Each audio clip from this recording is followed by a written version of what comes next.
keys are to the glory days at the stick. From who's got it better than us to brick by brick. It's always the 49ers way, from off-season to game day. Yeah, we talk back. It's the 49ers Cutback.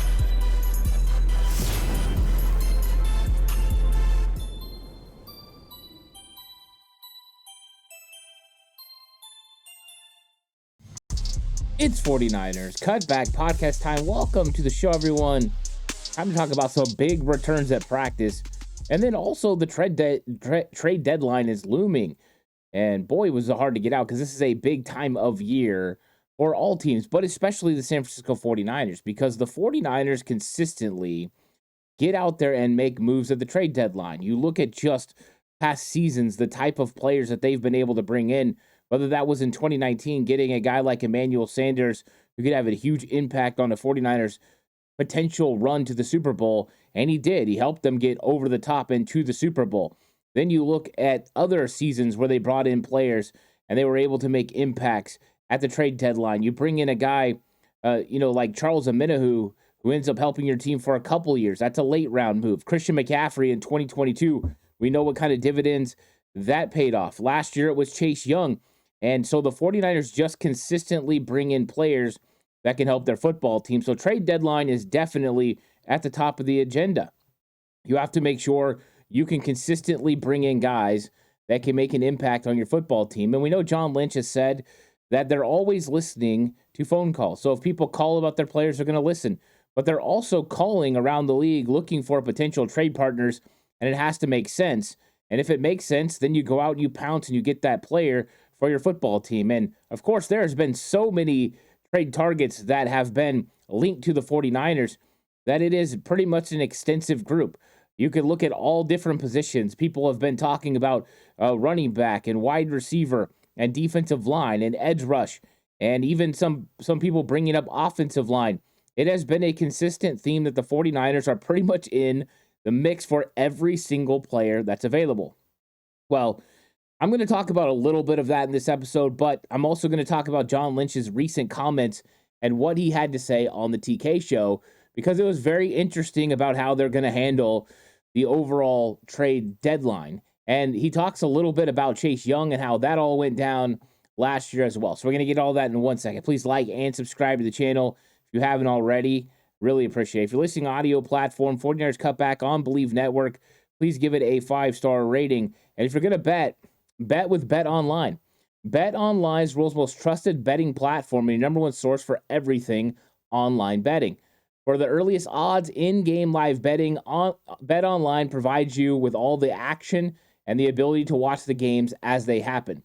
With the largest selection of odds on everything from football, NBA, NHL to entertainment and political props. Head to Bet Online today to get in on the action with America's most trusted site for online wagering. Bet Online, the game starts here. So let's get deep into this. John Lynch does a yearly interview with Tim Kawakami, and Tim Kawakami used to be with The Athletic. Now he's with the Standard. So we got a little bit of a change there, but they're still having their conversation. And there was some really good things that dropped from the TK show and that podcast today that kind of gives us more insight on where John Lynch is with trade talks. Kind of a good time for it to come out. So this is what John Lynch had to say to Tim Kawakami. He said, the phones have been active. You're always listening. You're always asking. You're fielding calls. And last year, I can tell you, Chase Young, we had talked about probably 10 days earlier prior to the deadline. And it didn't come to fruition until the day of. It just happened. And it happened really quick. And that can happen. So we always try to operate with the intent and see if things are a fit.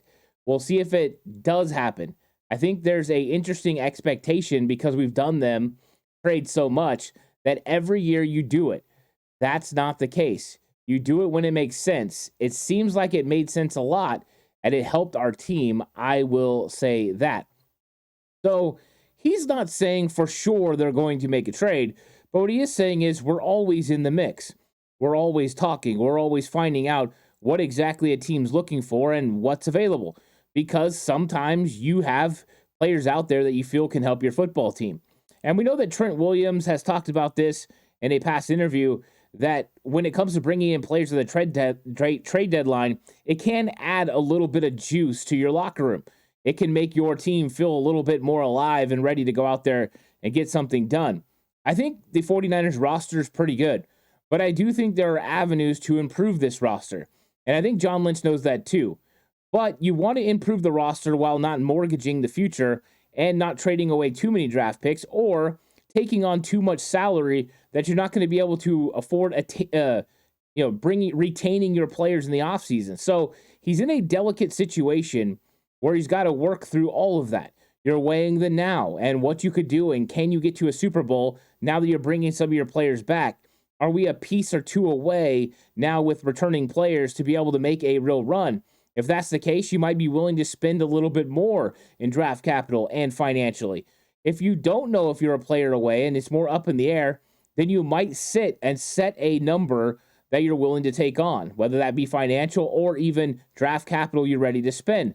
Okay, if it makes sense, this player could definitely help our team, but I'm not 100% sure it puts us over the top in the Super Bowl. It might get us to the playoffs, but does it put us over the top? I might not be willing to mortgage my future for that.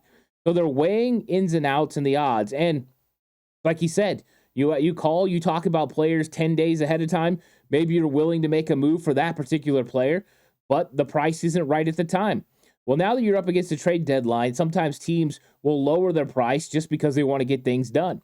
So the 49ers are going to try to figure out if they can get something done. And it seems like John Lynch is at least interested in getting something done if it makes sense. So let's talk a little bit about the players that have been rumored or mentioned with the 49ers recently. And I'm not going to go into the entire list. If you want a full trade breakdown, I mean, every single player that's been mentioned to the 49ers or makes sense for the 49ers from all the selling teams, that is available over on Patreon. So you can go check that out. That's available to you if you want to check out that episode. But the 49ers have been linked to several players, but most of them are defensive line. Now, Zadarius Smith is somebody that's been linked to the 49ers in a couple of trade opportunities, including when he was going to get traded from Minnesota. And how do I know he was mentioned? Because I was one of those people that talked about it. But he went to the Cleveland Browns. Now he's going to get traded again. Now, it does appear that the most likely destination for him is going to be him getting traded to the Detroit Lions. Seems like there's motivation for the Lions to get Zadarius Smith. But that could also take another team out of the market for another edge player. Would I love to see the 49ers get Zadarius Smith? Of course.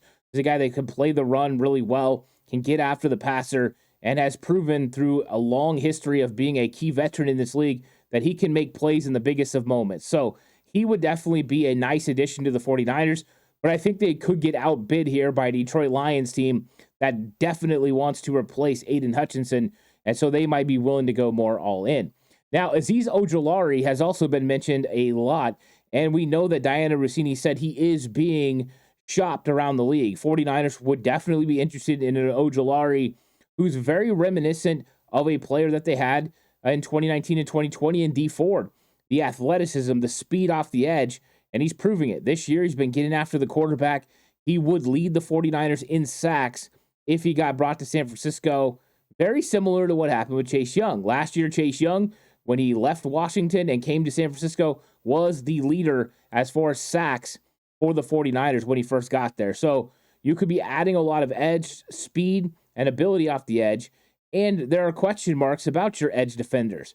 Robert Beal Jr. has showed improvement, but probably not where you want him to be, and not a full part of the rotation like you want him to be. So you have an opportunity there.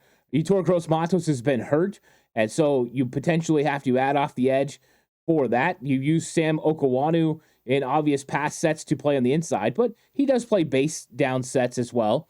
So it could be a nice fit for the 49ers, especially if they're looking for a speed element. You could get some real cool looks with your pass rush if you had Leonard Floyd, Azeez Ojulari, and Nick Bosa all rushing the passer at the same time. It could be a lot of fun. Harold Landry from the Tennessee Titans has been mentioned a lot. Double-digit sack guy, consummate pro. This guy can play all three downs, would be a very solid pick, and I don't think anyone would not want to have Harold Landry. What a great pickup that would be for the 49ers. We'll see. Is Rand Carthon ready to move on from one of the best pass rushers? A more likely potential trade candidate could be Arden Key, former 49er, also with the Tennessee Titans, can play outside, can play inside. He basically does the Sam Okwuonu role, but he basically invented the role in San Francisco. We all refer to it as the Arden Key role because of what Chris Kasarik did with Arden Key. You're talking about length, size, ability to win on the edge, but also play on the interior on obvious pass downs. But hold up in the run game. He's got length, he's got size. Arden Key could be a cheap option for the 49ers with huge upside. He could be what they're hoping Yetur Gross-Matos was. Then when Gross-Matos comes back, you play him on the outside on base sets. And then when you go to your obvious pass sets, leave Gross-Matos on the outside with your B group if you don't have Bosa and Floyd on the field. And you go with Gross-Matos and Arden Key rushes from the inside or outside. You can kind of move those guys around. Versatility could be nice for the 49ers. So Key could be one of the guys the 49ers go with, and they already know him. He already knows the system. It could be a very nice setup. Now, Devon Gacho out of the New England Patriots, a interior defensive lineman, seems to be a potential option for San Francisco. He leads the league when it comes to run stops at 20, just ahead of Fred Warner. So here's a big, 6'2", 6'3", 330-pound run stopper. He is not going to give you very much when it comes to rushing the passer. He has 0 sacks. That's not his game. So if you're looking for somebody to shore up the run game, he's an obvious choice. I do not believe, however, that the 49ers are going to be willing to overspend. I think they're going to want it on the cheap if they're going to bring in a defensive tackle such as Gacho. So I don't know if the 49ers are going to go that direction. Right now, they definitely could use depth along the defensive tackle position. I know they got some young guys that a lot of people like, Kalia Davis, Evan Anderson, but are those guys ready to contribute the big snaps you're going to need down the stretch? Kevin Givens should be coming back from injury here pretty soon, in the next week or so. So you'll add to the rotation. But since the injury to Javon Hargrave, they had to put Jordan Elliott into the starting lineup, and that has weakened the depth and weakened the rotation for the 49ers interior defensive line. So Gacho would be an option that's been mentioned a ton with San Francisco, but I think he's been mentioned pretty much around the league. The one that I really like, Calais Campbell, Miami Dolphins, 38 years old, which age, he's definitely not a young pup, but he's definitely still playing well, was playing very physical last week against Buffalo. I saw a lot of things I liked in that game.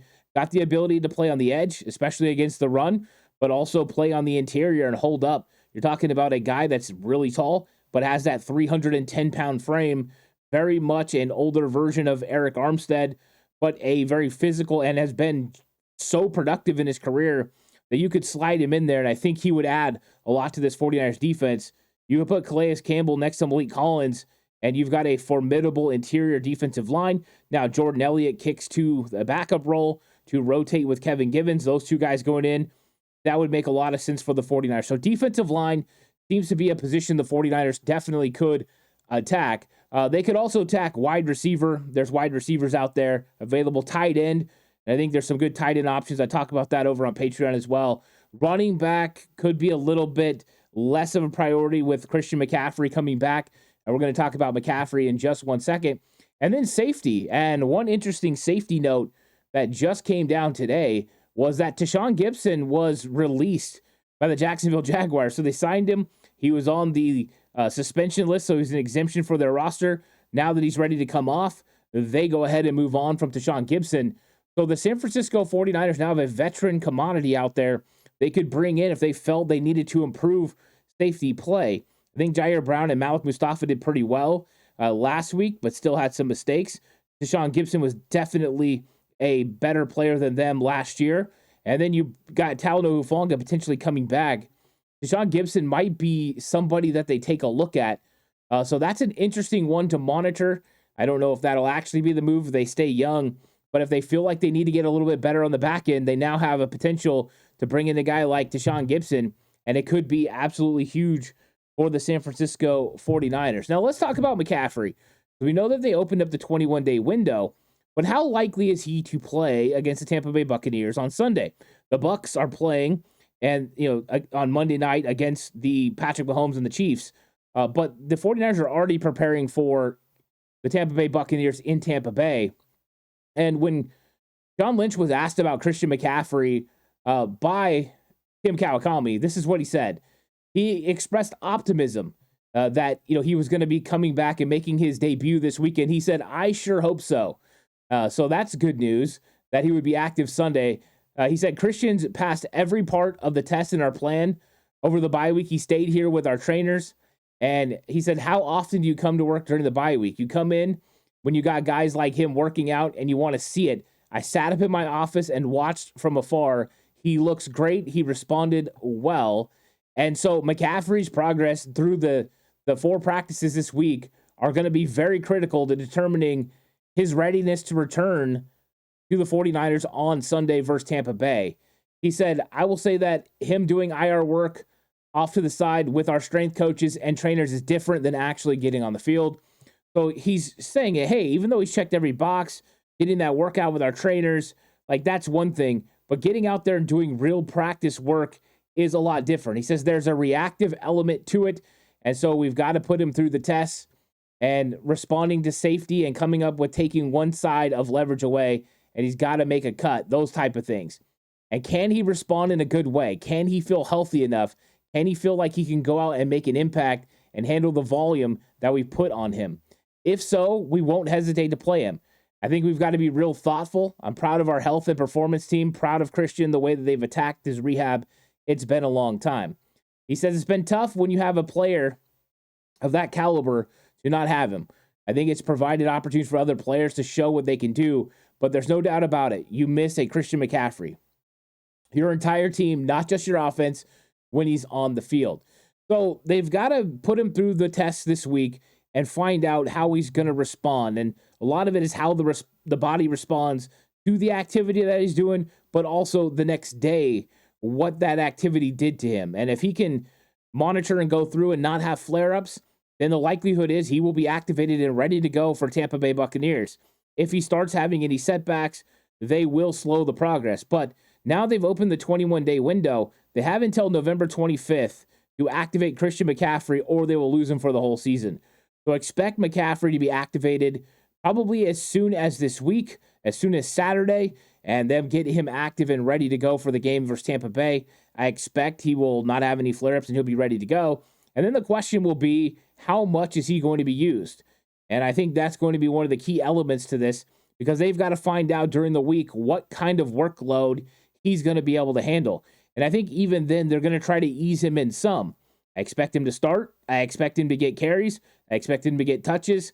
And for him to be an impactful player for the 49ers, especially on third down and in the red zone, where I think he can make the biggest difference.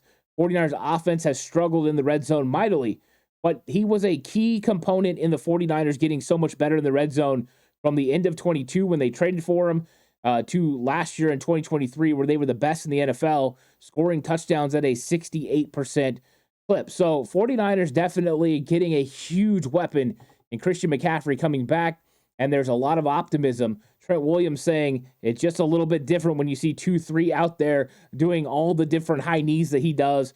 Great quote from Trent Williams.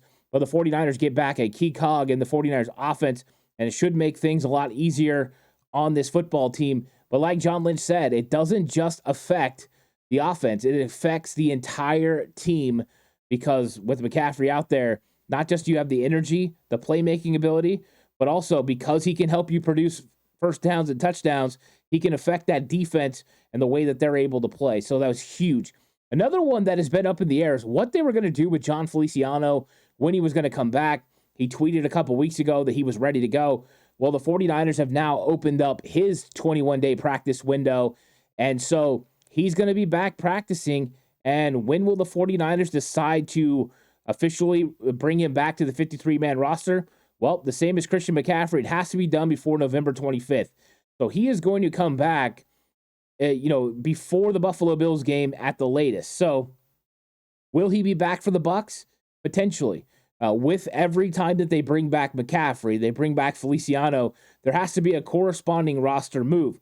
So you have to look at positions where you have extra players. Defensive tackle, potentially you could lose a defensive tackle if you have to cut one there. Tight end, you're right now carrying 4. Does that mean Braden Willis or Jake Tunges get cut? Those are potential roster moves. Ben Barch, an extra offensive lineman. That could be the move. So 49ers are going to have some roster moves that they're going to have to make room for Christian McCaffrey, to make room for John Feliciano.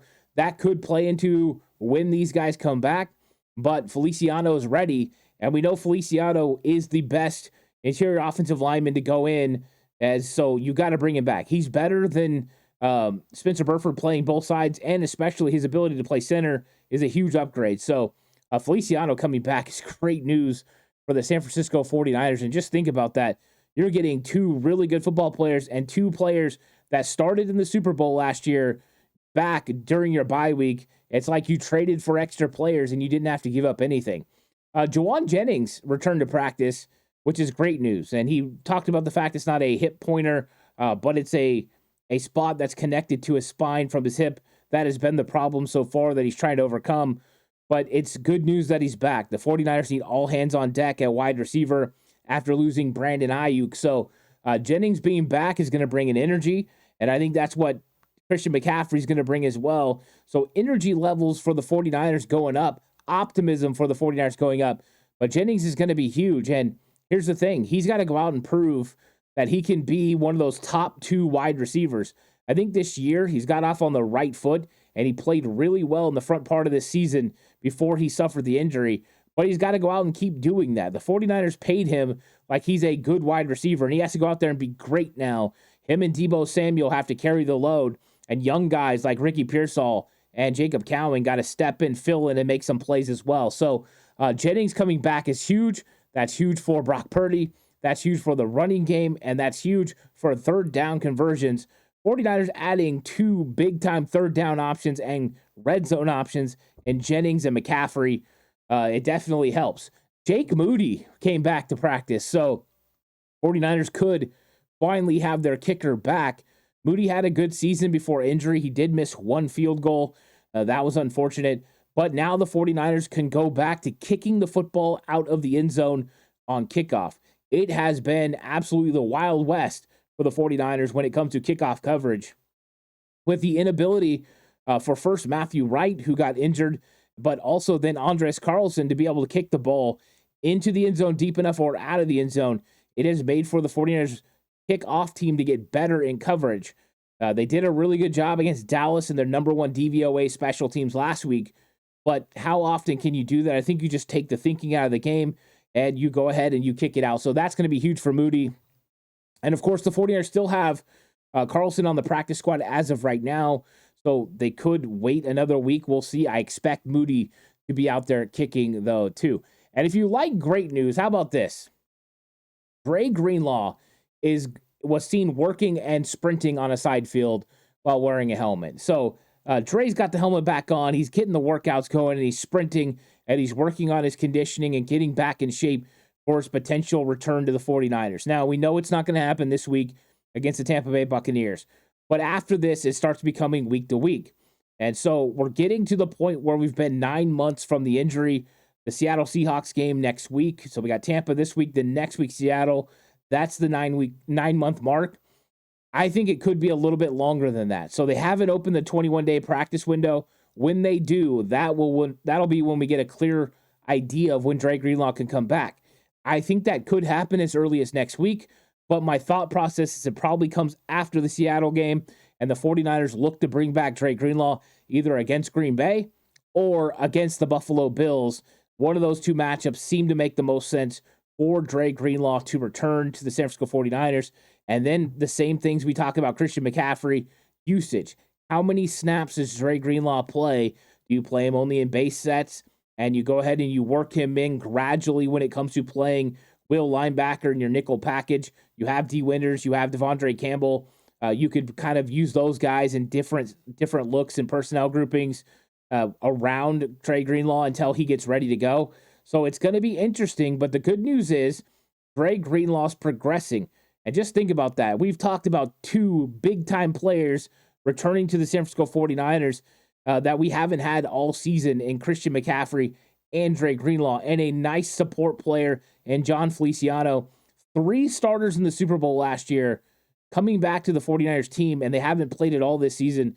Huge pickups for this point of the year. So Dre is going to be huge. I think the most logical return is for him versus Green Bay and versus Buffalo. I think those kind of make the most sense for the 49ers. That Green Bay game could be big. So you have Tampa Bay. You need to win it. It's a conference game. You have Seattle at home in the second week coming out of the bye. And in that one, you need to win. A divisional matchup, but a conference game. You need to get conference wins. That'll help you when it comes to playoff seeding. Then you've got a big game versus Green Bay. And the Green Bay game is so much bigger than the Buffalo Bills game. Because if you beat Green Bay, not only does it help you potentially get to the wild card if you need it, but it's another conference game. You get your conference record up. You had struggles with the conference earlier in the season with losses to the Vikings and loss to the Cardinals and Rams. You've got to get better at that. So winning divisional games is number one. Winning conference games is number two. So Green Bay, so much more important than the Buffalo game, even though if you're the 49ers, you want to win them all. Now, that's not all the players that are going to be coming back, though. We are getting close to the 49ers bringing back a couple other players that were injured this season. Number one, Talanoa Hufanga. And Hufanga, it looks like, is going to be playing with a cast at some point around his wrist. And the 49ers have been talking internally about if they should bring him back. It appears Hufanga's agent fully expects Hufanga to come back and play. So the 49ers would bring him back, and we know that would make some decisions on the back end when it comes to Malik Mustafa and Jair Brown. But when you're bringing back an all-pro caliber player that's really only played a couple of games this season, once again, you add him to that list, another Super Bowl starter that hasn't been playing for the 49ers. In fact, wait, he didn't even play in the Super Bowl. My fault. He got hurt before that. So you're bringing back a guy you were even missing last year in the Super Bowl. Upgrades at several locations. And you're talking about defense. You're talking about upgrades now at 3 levels because Yetur Gross-Matos is going to be week to week, and expect him to start potentially coming back for Seattle. So Gross-Matos on the D-line, Greenlaw at linebacker, Hufanga at safety. All 3 levels of defense could be influenced by the potential of players coming back. And you look over at the offense, they're getting back Jawan Jennings. That's a skill player. They're getting back John Feliciano, offensive line, Christian McCaffrey, running back. You've had key players out at key positions, and now they're potentially coming back. So it doesn't mean that Gross-Matos and Talanoa Hufanga are for sure going to play against Seattle, but that's the timeline we're looking. Seattle, potential. Green Bay, really a good shot at both of those guys being back. I hope they're back for Seattle. That's a must-win game for the 49ers. If they win it, it puts Seattle in a really tough spot in the NFC West and in the playoff picture.